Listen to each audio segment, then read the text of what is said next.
Well, good morning, good afternoon, or happy 2 a.m., depending on when you listen to podcasts and media. I know we have some third shift workers in the church, so I don't want to be exclusionary in No, that. no. Josh Holland, Christopher Tillman, both pastors here in Central Wisconsin, both with a background, you with political science, me with media engagement in the communication sphere of just encountering ideas, dissecting ideas, and then now ultimately both of us with the pastoral role and seminary training to see these things from a Christian worldview. So what we're doing here, Chris, is taking some time to go through Strange New World by Carl Trueman, where he's done a masterful job of tracking different maybe psychological categories that have changed over the past few hundred years that have led us to the current moment we live in, where it just feels like tectonic plates shifting, even sometimes on a weekly basis. So what we seek to do here is to slow down enough to say, let's not just see the shifts and react to the shifts, but let's figure out what's underneath the shifts so maybe we can respond to it better. On our first full episode, we talked about the idea of the self, which is this turn inwards to define inwardly who Josh Holland and Chris Tillman are.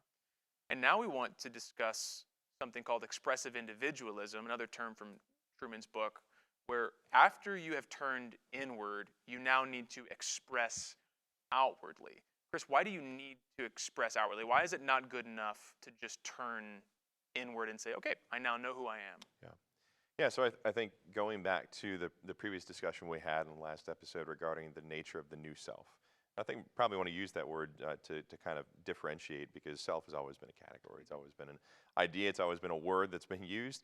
But the new self that we are unaware or aware of is kind of taking the place that we've always understood the individual to occupy in our culture. I think the place that it's gone has been to express that is the fulfillment of this new perception of the self, because the self has always been tethered, as we talked before, always been tethered to external factors. And so you don't necessarily need in that environment the self to be understood in terms of what you are feeling internally, because you have external constraints, you have external structures that give you a sense of who you are. But now, in this very helpful term, expressive individualism, the new self can only really be realized when everything internal spills out. Because you say realized, yeah. So to be realized, it's, we have these ideas, and we're encouraged in this climate to kind of search inwardly and to turn inwardly to understand ourselves. We sever these outside structures, whether it's parents, whether it's extended family, whether it's religion, culture, whatever it might be. So we sever these things, and we're encouraged to say, if you really truly want to be an individual, and it's important to understand, like, we're individuals, and it's a biblical category. As a Christian, it's good to say you are an individual. And that matters. There's dignity, there's worth, and everything. God loves you as Chris and me as Josh. Exactly. He doesn't just look down and go, okay, there's two of them. There's a person. Yeah. Right, there's a person. So we look at the dignity and worth of the individual as a good thing. But the way that it's kind of skewed, in our perspective, it's skewed, is that the new self, in order for that new self to really be authentic, to be genuine, that new self has to be expressed, because it's only internal. It's only internal. External structures may exist, and they may help us, but a term that I had used the previous episode, other individuals become accessorized. People are accessories to our new identities. And so as we develop these identities for ourselves, people can come and go. Structures can come and go. So to kind of boil all down. But you still need a structure to express yourself to. Yes, so exactly. Maybe here's an analogy, flesh this out if you need to, with the idea of realization is, if you have money in stocks and you're making a ton of money, hand over fist, money in stocks, but you haven't sold the stock yet. Yeah. You in some ways, you have something that's not realized yet. Right. Once you sell the stock and you accrue the money gained, you now have realized gains.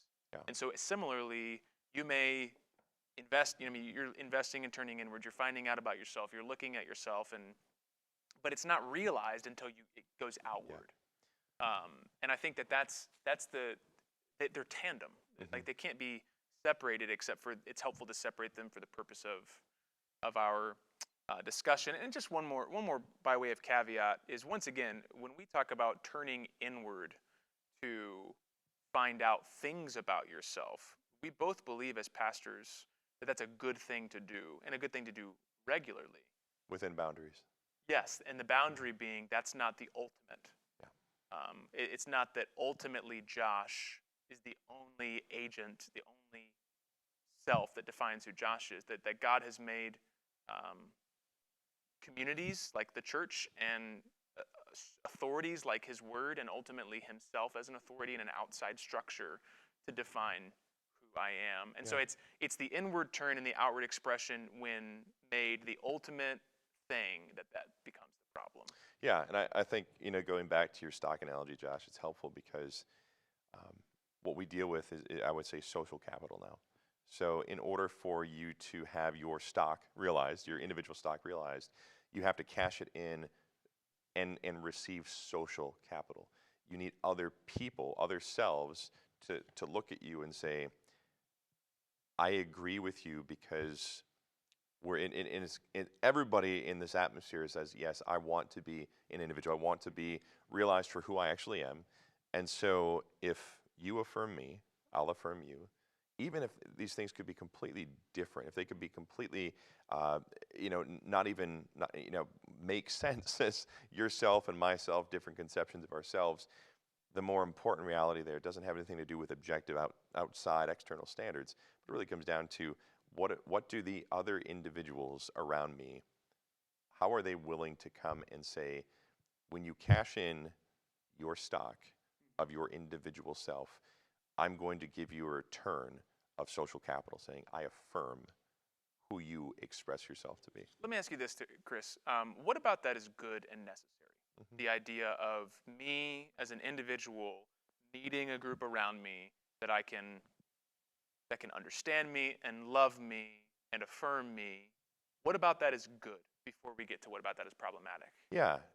And as we look at even the nature of God Himself, understanding and thinking Christianly, thinking biblically about the person, right?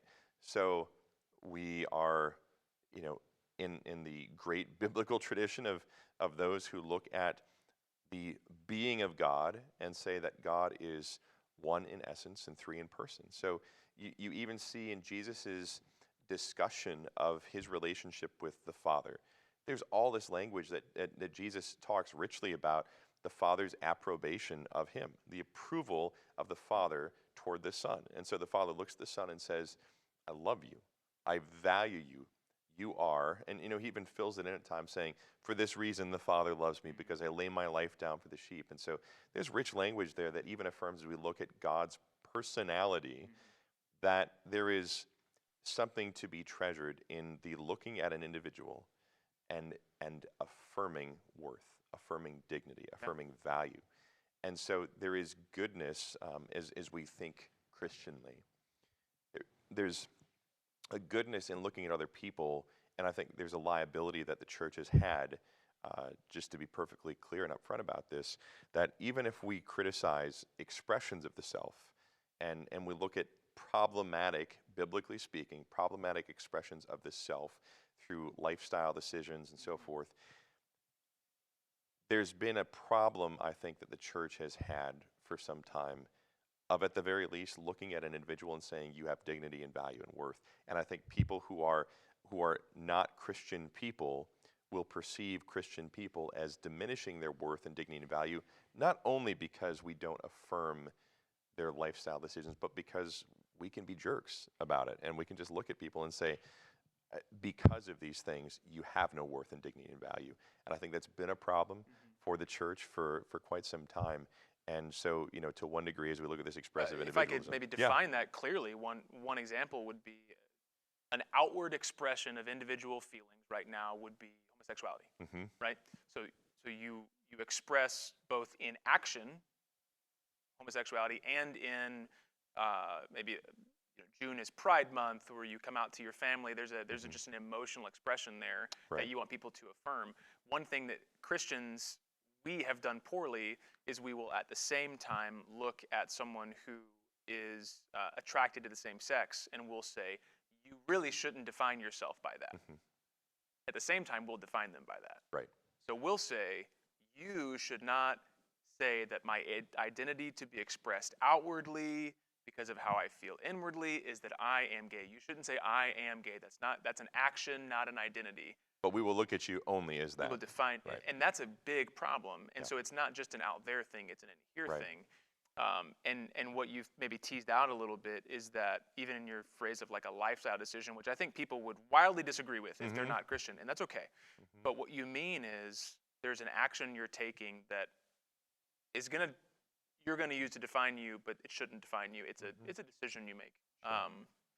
Or even to give the benefit of the doubt to that individual, it is an expression of an individual, to this topic that we're talking about. It's an expression of individual feelings. So even if we may not agree that it's a lifestyle decision, and however that conversation plays out is not for today, but it is an expression it's of an expression inward of it, feeling, yes, an inward. that must be realized. Right, and I think this is where, maybe even to take that same example of someone who is attracted to the same sex, comes out to their family. I think this is where Truman really shows us how both deeply intertwined expressive individualism is in our culture, but then also how fleeting the satisfaction of it is. Yeah. Because it's not about a certain number of people that you get to express yourself to, and if I hit that quota, then I can feel comfortable. Right. So I need 7 people to express myself so they affirm me. And if I have 7, I'm good. Yeah. It's, or a 50, or 100. It's a moving target to where I need to constantly be expressing myself and be realized in those people outside of me saying, that's good, what you feel inwardly is good, to the point where maybe you even come out to your family and they are all positively engaged, but one of your friends isn't, or a church in your town isn't. Well, that's not, we haven't gone far enough. It's everyone whom I could express myself to needs to. And that's one of the big problems with this, not only in it becomes a forced hand to like make other people violate their conscience, but also just for the person who's trying to express themselves individually, that moving target it's exhausting. It's exhausting. Yeah. Because there's always someone to express yourself to. And they may or may not affirm you. Right. And that is exhausting. Yeah. I know personally that there is always, I pastor in the grand scheme of the country, a relatively medium, small-sized church. And there's still always someone to, what Truman would say, perform to. Because he uses this word performance and says, you look inside, you find out who you are, and then the group around you is really, it's kind of like an audience that you perform to. And the audience's job is to accept the performance. Right. I don't care if you are in a workplace of 5 people or 500 people, there's always someone to perform to. And there's always a need for the gratification of them affirming their performance. But it's a fleeting satisfaction, because there's always going to be the potential of another person that you express that inward desire to that doesn't recognize it or realize it or affirm it. So that would be one of the issues with expressive individualism, but also just for Christians or even non-Christians to think that's why when you think about the Masterpiece Cake Shop in Colorado, it's not enough for people of the LGBTQ community to have 4 cake shops they can go to. If there's one that doesn't affirm the identity, then that's something to war against. Right. That's why. It's because there cannot be someone who is not receiving the expressed individualism. Expressive individualism by nature needs to be realized, and if it's not, then it's a problem to be overcome. Just to give us a little bit category of why those types of things are so charged. Chris, as we think through this idea of needing to perform, needing to express outwardly, where might that come in the church or in So once again, this book is going to helpfully, Strange New World is going to helpfully tell us about gender and sexuality issues, maybe broad scale, clear examples of it. But there are also subtler examples both in the church and just in our communities about expressing outwardly. How does that come to play? What do we need to think about? Yeah, man, it's funny as we think through these categories and you kind of think back about how long has this really been going on? You know, because we see kind of erupting to the surface over the past 10, 15 years. But, you know, I go back and I think when I first started out in ministry and I was serving with a campus ministry after graduating from college, one of the first things that our staff team did, we went to a home of one of our staff team supporters financially, and it was a beautiful home. First place I ever ate pistachios. It was you know, I didn't realize at the time how expensive pistachios were, Oh so my I just goodness. nailed this bowl of pistachios down. And Outside of caviar, it's got to be the weirdest, like not per capita, but oh yeah, per there's size of a food, exactly, dollar paid. exactly, and they were the shelled kind. I mean, I cost them a You few were living. bucks. Oh yeah, living the high life there. But as we went, one of the first things we did was we took a Myers-Briggs personality test, and I came away from this Myers-Briggs personality test with 4 letters that were defining of how I function Not as a just person. describing, Correct. because that may be where I would say personality tests are helpful. They give you Yes. some descriptors, Yes. but what you're telling me is they now are like definitions. Yeah, and I think for me as somebody who's on that millennial bridge, technically a millennial. It's good that you admitted that. I admit that, yeah. So, um, and thinking about how long has this been going on? How long have we accepted the idea of expressive individualism? I think back about my 21-year-old self as I'm doing this, and I'm thinking, my personality type is not good with being on time, okay? And we've had these discussions personally about me being on time for things.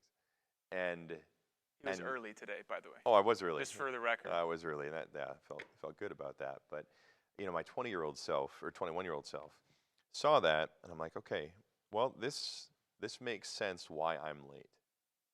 And so I took those 4 letters to kind of what I would say justify a particular expression of my personality that would then be justifiable to other people and saying, oh, I'm an ENTP. I'm an ENTP.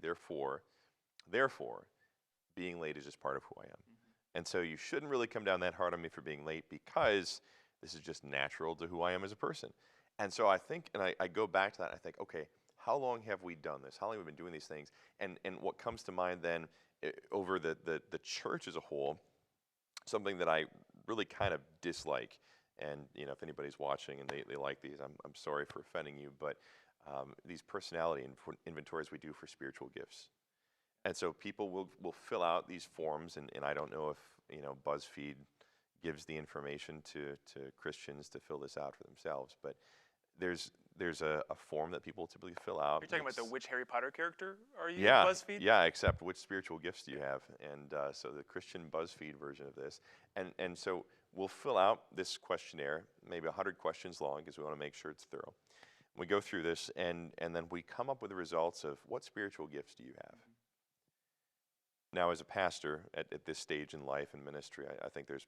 And really, just to push this as far as we can go, it's not exactly to say what spiritual gifts do you have, but what type of person are you? Yes. I'm the communicator. I have the I'm the merciful one. Yeah, Yeah, like exactly. It really is an identifier if we don't only use it for description purposes. Yeah. So it's less what do you have and more who are you? Who are you? Yeah. Yeah. And so as that translates into the church's life, people will maybe come to the table and say, I took the spiritual gifts inventory and I found out I'm a teacher. So for me to be authentic to who God has called me to be, based on my personality inventory, that's the spiritual gifts test, I should be teaching Sunday school classes. I have to express it. Yeah, I have to express it. And if somebody responds saying, well, you know, we appreciate the fact that you have a heart to teach, We don't have opportunities for you to do that right now. The response might be, oh, well, you're not accepting Yeah. who God has made me to be.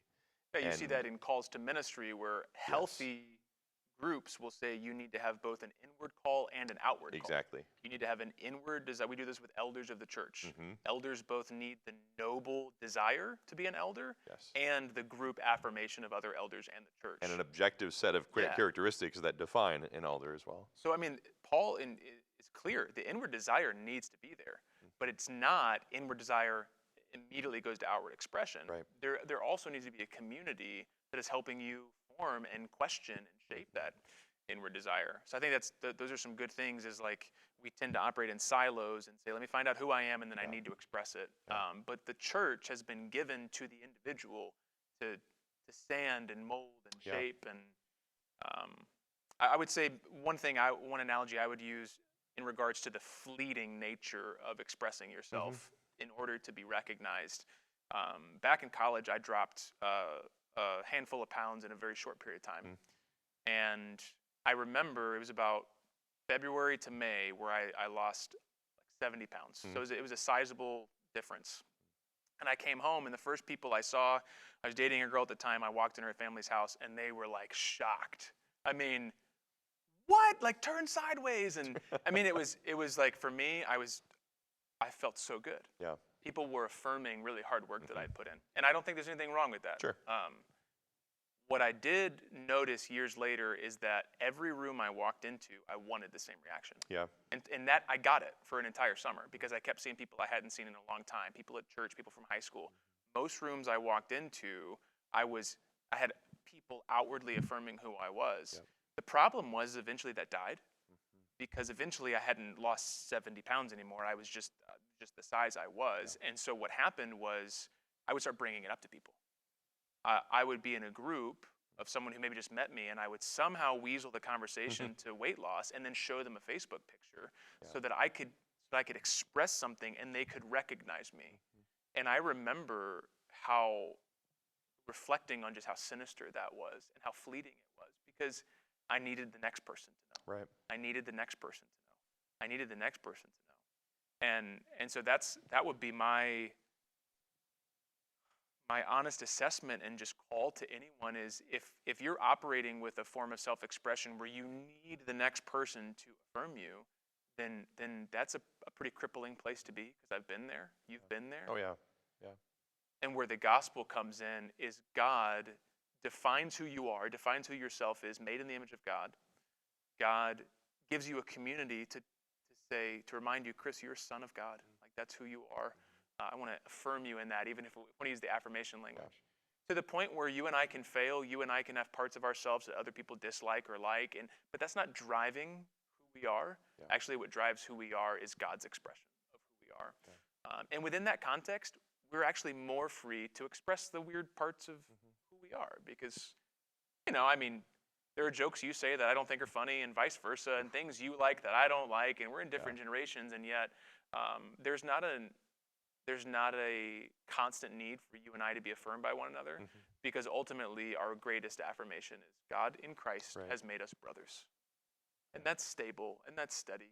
So I think that would be one of my parting thoughts in that regard. I've covered a lot of ground with expressive individualism, and in our next episode we're going to talk about the sexual revolution. Oof. Yeah, and not just in regards to what's happening now, but what does it mean to have a revolution, and how do we learn from that? Thanks, Chris.